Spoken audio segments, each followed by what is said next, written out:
नमस्कार, मैं अनु सिंह और आप देख रहे हैं जीएस न्यूज। आइए देखते हैं बिहार की बड़ी खबर। बिहार में कोरोना का महाविस्फोट, एक साथ मिले 1820 नए मरीज, राज्य में आंकड़ा पहुंचा 33,511। बिहार में वैश्विक महामारी कोरोना का प्रकोप इतनी तेजी से बढ़ रहा है कि पूरा बिहार इसकी चपेट में आ चुका है। आपको बता दें कि प्रत्येक दिन की तुलना में आज सबसे ज्यादा कोरोना के मरीज मिले हैं। जानलेवा कोरोना की रफ्तार काफी तेजी से बिहार में बढ़ते जा रहा है। स्वास्थ्य विभाग की ओर से ताजा अपडेट जारी की गई है। इस अपडेट के मुताबिक बिहार में 1820 लोग कोरोना पॉजिटिव मिले हैं। इसके साथ ही राज्य में कोरोना संक्रमितों की संख्या बढ़कर 33,511 हो गई है। केंद्रीय अधिकारियों के साथ मुख्य सचिव की होगी बैठक, बिहार के हालत पर होगी चर्चा।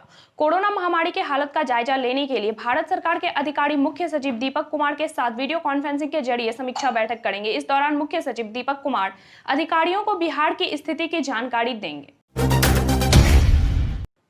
चुनावी साल में बिहार को केंद्र से मिल रही है मदद, कई योजनाओं को केंद्र सरकार से मिली मंजूरी। पथ निर्माण मंत्री नंदकिशोर यादव का कहना है कि केंद्र सरकार ने राष्ट्रीय उच्च पथ के निर्माण पर बड़ी राशि स्वीकृत की है। कई योजनाओं का टेंडर भी हो चुका है और कई पर काम शुरू भी हो गया है। आने वाले कई दिनों में बरसात के बाद काम में तेजी भी आएगी। बदल गए उपेंद्र कुशवाहा के सुर, कहा सीएम पद के लिए तेजस्वी की दावेदारी पर ऐतराज नहीं। महागठबंधन में सीट शेयरिंग पर बातचीत शुरू, बिहार के गठबंधन में शामिल होने वाले दलों के सुर बदलने लगे हैं। अब उपेंद्र कुशवाहा ने कहा है कि उन्हें सीएम पद पर तेजस्वी यादव की दावेदारी पर कोई ऐतराज नहीं है। कुछ दिनों पहले तक कुशवाहा और जीतन राम मांझी जैसे नेता कह रहे थे कि महागठबंधन में मुख्यमंत्री पद का दावेदार कौन होगा ये चुनाव के बाद तय किया जाएगा। 26 वर्षीय युवक को मारकर रेलवे ट्रैक पर फेंका। मधुबनी जयनगर थाना क्षेत्र के राजपूत मोहल्ला से 26 वर्षीय युवक को मारकर सबको रेलवे ट्रैक पर फेंक दिया। मृतक के परिवार रात से ही खोजते खोजते परेशान थे। सुबह में रेलवे ट्रैक की ओर गए तो देखा सब रेलवे ट्रैक पर फेंका हुआ है। मृतक के परिजन ने सबको देखते ही बताया कि सबके शरीर में कई जगह चोट का निशान है। पुलिस सबको अपने कब्जे में ले पोस्टमार्टम के लिए भेज दिया एवं घटना की जाँच में जुट गई। समस्तीपुर दरभंगा रेलखंड पर ट्रेनों का परिचालन बंद। बिहार में पूर्व मध्य रेल के समस्तीपुर रेल मंडल के हायाघाट थलवाड़ा रेलवे स्टेशन के बीच बागमती नदी पर बने रेल पुल संख्या 16 पर पानी के भारी दबाव के कारण शुक्रवार सुबह से समस्तीपुर दरभंगा रेलखंड पर ट्रेनों का परिचालन बंद कर दिया गया है। बिहार में बाढ़ से प्रभावित 6 लाख से अधिक परिवारों को मिलेंगे 6-6 हजार रुपए, सूची तैयार करने के निर्देश। बिहार में कोरोना का प्रकोप लगातार तेजी से बढ़ते जा रहा है। इसी बीच बिहार में बाढ़ का खतरा भी बढ़ता जा रहा है। बिहार में 10 जिलों में करीब 6 लाख से अधिक आबादी बाढ़ से प्रभावित हो चुकी है। इसी बीच बिहार सरकार बाढ़ से प्रभावित प्रत्येक परिवार को सहायता राशि के तहत 6,000 रुपए दिए जाएंगे। साथ ही बाढ़ के कारण जिसका कच्चा पक्का मकान क्षतिग्रस्त हो गया है या जिनकी फसल बर्बाद हुई है, सरकार उन्हें भी सहायता देगी।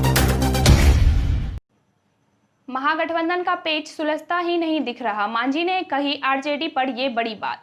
बिहार विधानसभा चुनाव को लेकर महागठबंधन का पेच सुलझता नहीं दिख रहा है। वीआईपी के अध्यक्ष मुकेश सहनी ने दिल्ली में कांग्रेस नेता अहमद पटेल से मुलाकात की। मुकेश सहनी ने पूर्व केंद्रीय मंत्री शरद यादव से भी मुलाकात की है। दूसरी ओर पटना में हम के राष्ट्रीय अध्यक्ष व पूर्व सीएम जीतन राम मांझी ने वीडियो संदेश जारी कर कहा है कि राजद को सुबुद्धि मिले ताकि महागठबंधन में टूट नहीं हो। बिहार में कोरोना संकट में परिवार की भूख मिटाने को जिंदा रिक्शा चालक कफन ओढ़ बना मुर्दा। बिहार में कोरोना संकट में जब भूख मिटाने को जिंदा रिक्शा चालक कफन ओढ़ बना मुर्दा। जी हां, चौंकिए नहीं, यह रिक्शा चालक मरा नहीं है बल्कि जिंदा है, लेकिन पेट की भूख मिटाने और जिंदगी का सवाल है। ऐसे में भूख मिटाने के लिए उसे जिंदा ही कफन ओढ़कर शरीर पर फूलों की माला रखनी पड़ रही है। दरअसल कोरोना के बढ़ते संक्रमण को देखते हुए बिहार में फिर से किए गए लॉकडाउन में रिक्शे की सवारी नहीं मिलने के कारण उसके सामने भूखमरी की चिंता आ गई है। इसलिए पटना जिले के बिहटा निवासी रिक्शा चालक रामदेव को आड़ा में भूख मिटाने को यह तरकीब अपनानी पड़ी। वह आड़ा में ही रिक्शा चलाकर परिवार का भरण पोषण करता है, लेकिन पैसेंजर नहीं मिलने के कारण कभी कभी खाना भी जुटाना मुश्किल हो रहा है। खबर में आगे बढ़े उससे पहले आज का फास्ट जीएस रिप्लाई का सवाल आ रहा है, तो तैयार हो जाइए कमेंट बॉक्स में अपना जवाब देने के लिए। तो सवाल ये रहा आपके मोबाइल स्क्रीन पर, क्रिकेट का भगवान किसे कहा जाता है? आपके ऑप्शन है option A Yuvraj Singh, option B Sourav Ganguly, option C Rahul Dravid और ऑप्शन डी सचिन तेंदुलकर।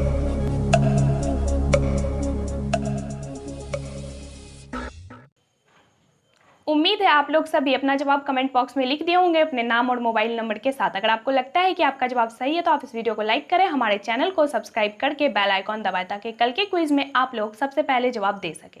तो चलिए आगे बढ़ते हैं और देखते हैं अगली खबर। तो क्या कोरोना बदलेगा बिहार विधानमंडल का इतिहास? मानसून सत्र का आयोजन ज्ञान भवन कराए जाने की संभावना। कोरोना महामारी ने देश ही नहीं बल्कि दुनिया में बहुत कुछ बदल दिया है, लेकिन अब बिहार के अंदर कोरोना एक नया इतिहास लिखने को तैयार खड़ा है। संक्रमण के बीच शुरू होने वाले बिहार विधानमंडल के मानसून सत्र की बैठकें अब विधानसभा या विधान परिषद की बजाय कहीं और कराए जाने पर सरकार विचार कर रही है। संक्रमण की आशंका को देखते हुए विधायकों और विधान पार्षदों के बीच इस सोशल डिस्टेंसिंग के प्रोटोकॉल का पालन किया जा सके, इस लिहाज से विकल्प पर विचार किया जा रहा है। शर्मनाक, पटना के बांसघाट पर जला रहे कोरोना मरीजों के शव पेट्रोल डालकर। बिहार की राजधानी पटना के बांसघाट स्थित शमशान घाट में कोरोना संक्रमितों का शव खुले में जलाने का आरोप स्थानीय लोगों ने लगाया है। इससे संक्रमण के खतरे की आशंका जताई है। इनका आरोप है कि शव को जलाने के लिए पेट्रोल छिड़का जा रहा है। नेपाल में छोड़े गए पानी से टूटा सारण तटबंध। गोपालगंज में 40 गांवों में फैला बाढ़ का पानी, पलायन शुरू। बिहार के गोपालगंज जिले में सारण मुख्य तटबंध 2 जगहों पर टूट गया है।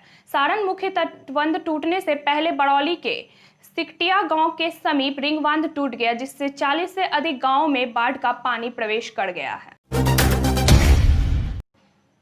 बिहार में 50 वर्ष से ज्यादा के अक्षम सरकारी सेवक हटाए जाएंगे, प्रत्येक वर्ष 2 दफे समीक्षा। बिहार सरकार के अधीन 50 वर्ष से ज्यादा के अक्षम सरकारी सेवक हटाए जाएंगे। सरकार ने उनके कार्यकलापों की समीक्षा के लिए नीति निर्धारित कर दी है। हर साल 2 दफे समीक्षा का काम होगा। सत्यनिष्ठा के साथ कार्य दक्षता और उनके आचार भी देखे जाएंगे। इनमें कहीं कोई कमी पाई जाती है तो अनिवार्य सेना निवृत्ति दी जाएगी। कार्यकलापों की समीक्षा के लिए राज्य सरकार ने विभिन्न स्तर पर अलग अलग समितियों का गठन किया।